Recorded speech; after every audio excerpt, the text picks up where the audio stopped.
Welcome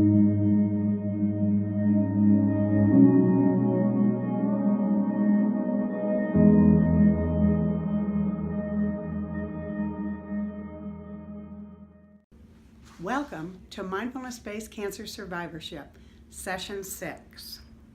Over the past 3 sessions, we've talked about the basic attitudes that are fundamental to Jon Kabat-Zinn mindfulness practice.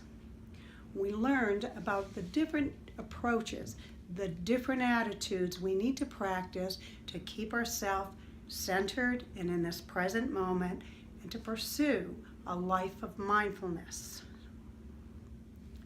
Breathing. We've talked about breathing throughout the past 5 weeks.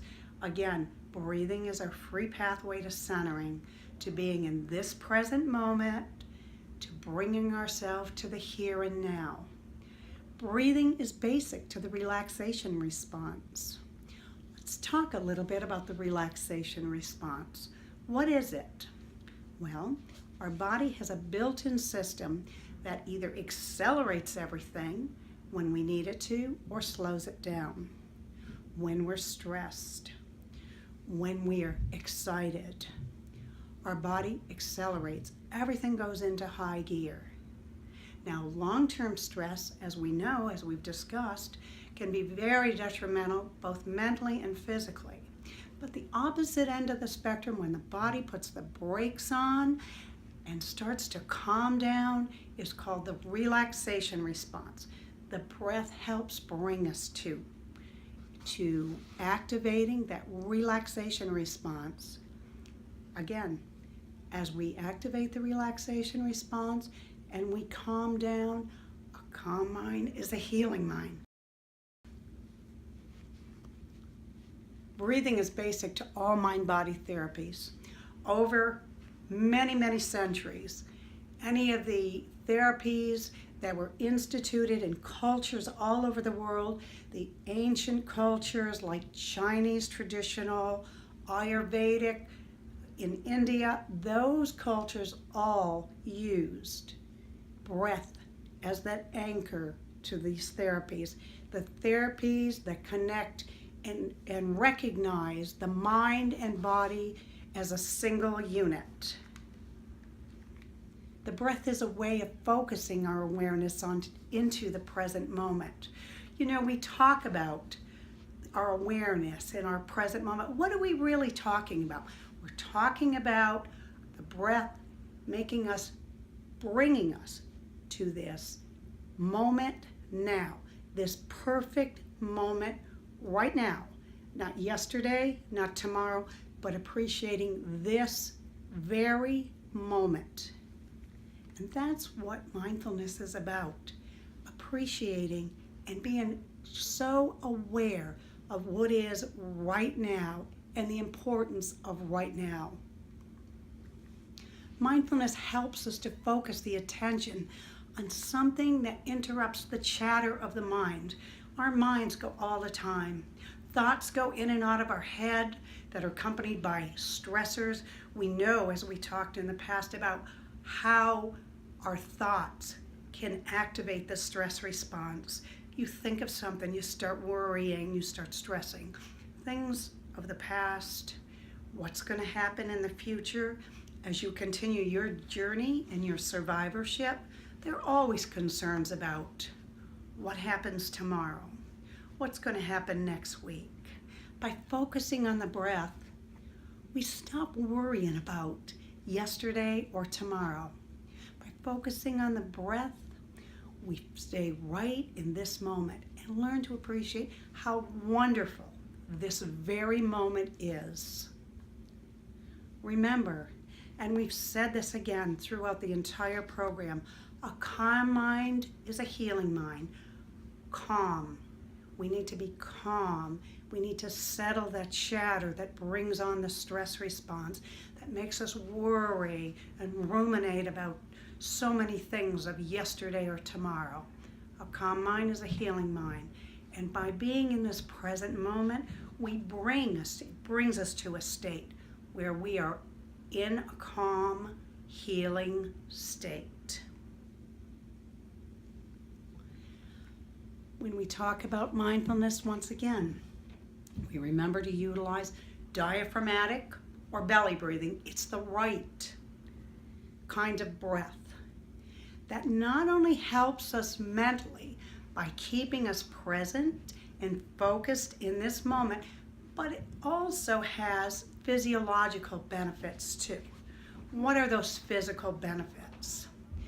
Not only does it help us to relax and heal, but it helps us to bring our body to that slower state, that calm state. It slows down the digestive tract.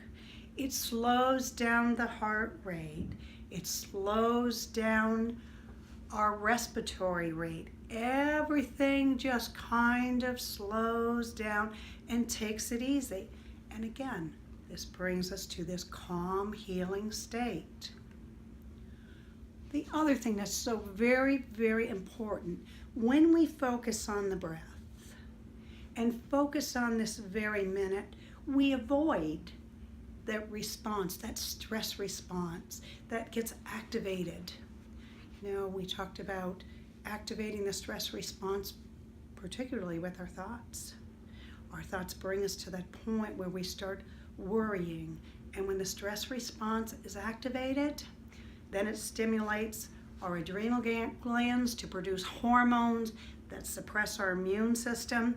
As survivors, we do not want a suppressed immune system. No one does, but particularly as a survivor, it's important that we maintain health and the defenses that we need. And our immune system is our body's defense.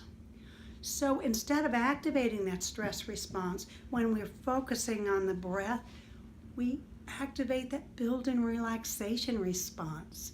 That's how breathing quiets the mind. It helps slow everything down and stay focused on just this moment right now. One of the ways that you can stay focused on your breath is to use phrases as you're practicing and as you're trying to learn to focus more. You can use phrases such as, I breathe in healing oxygen. And when you exhale, then you can say, I exhale all toxins. So let's practice that. Close your eyes. I want you to take a slow, deep breath in. Breathe way down into your belly.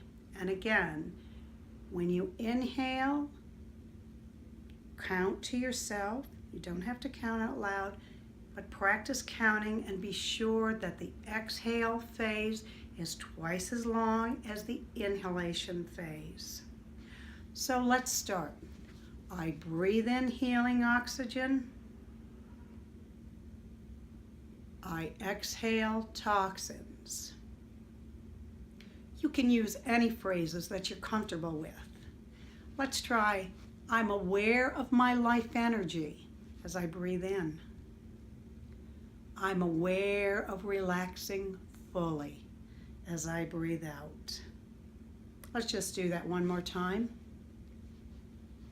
I'm aware of my life energy. I'm aware of relaxing fully. Now take a minute and just think about how that felt, how calming and how peaceful that is. So be comfortable, feel comfortable using phrases if you need to until you learn to stay more focused on your breath. Becoming mindful of your breathing is the foundation for your practice of mindfulness. It is very, very important that we learn to stay focused on the breath. And again, if you need those extra helps, that's wonderful. There's another way that you can expand your practice of breath awareness. It's an informal practice of responding to what we call bells in your life. They're not literal bells.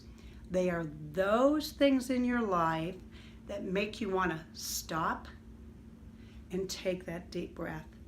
Focus on your breath. Bring yourself to that point of calmness when something upsets you or something stimulates you to make you think, I need to get back to that breath. Let me give you some examples. For instance, have you ever been at a traffic light and it stays red and you start feeling yourself boiling? You just want to get home. Sometimes those traffic lights can be a wonderful bell in your life to say, whoa, let's stop right now. Let's put the brakes on. Let's take some slow, deep breaths and bring yourself back to this present moment in a calm state. You know, it can be anything. It can be every time that phone rings that really, that phone. Take that minute, take that deep breath before you answer that phone. So the ringing of the phone can be the bell. It doesn't necessarily have to be something that upsets you. It can be anything in your life. It can be a smell that occurs and makes you say, I love life. This is my bell to just take a breath and know I am here and I'm just being, I'm not doing. And it's a wonderful, wonderful thing to be alive and to be able to take those breaths. You know, when you use bells in your life and you start recognizing them, it'll shift to what is in the present moment. That makes your awareness shift. So think about those things that you can identify. And people have many of them. Some people only have one, but you can have as many bells as it takes that is going to say, hello, this is the time to take a deep breath. This is when you want to stop and be present. So start looking for those things in your life, and each one of us have different ones. We all have something that makes us stop and think. We just need to identify them. Okay, so I want you to start practicing. I want you to start looking for those bells, identifying those things that are going to bring you to this present moment. We also have an acronym, STOP, that I'd like to discuss with you. Okay, it's the 4 letters of STOP. The first letter, S. We're going to stop and listen to the bells in our life that call us to be mindful, to be self-aware. So this involves recognizing the bells. Again, we've talked about it. It can be anything that stimulates you. It can be an event. It can be a smell. It can be an object. It can be just that old traffic light. Whatever it is that you can identify that's going to make you stop. Just stop and take a deep breath into your belly and be in this moment. That's the first part of the STOP acronym. This is when you stop and listen for those bells. The T is transfer your awareness. What you're going to do once you become aware of that bell is you're going to transfer your awareness to your breath. That's what this is about. The bell is going to make you stop and say, whoa, I need to get to my breath. My breath is my anchor. My breath brings me to being mindful. O is to observe what is. That means you're bringing your awareness to any state you're in. So you're going to bring your awareness to where you're at, what your comfort level is, your thoughts all the time breathing, focusing on that breath as the thoughts go by and letting them go. The final letter is P. You're going to proceed with loving compassion to simply be. Again, mindfulness is about being, not about doing. It's to bring yourself to a state of being no matter what is. So those are the 4 parts of our STOP acronym. I want you again to think about those.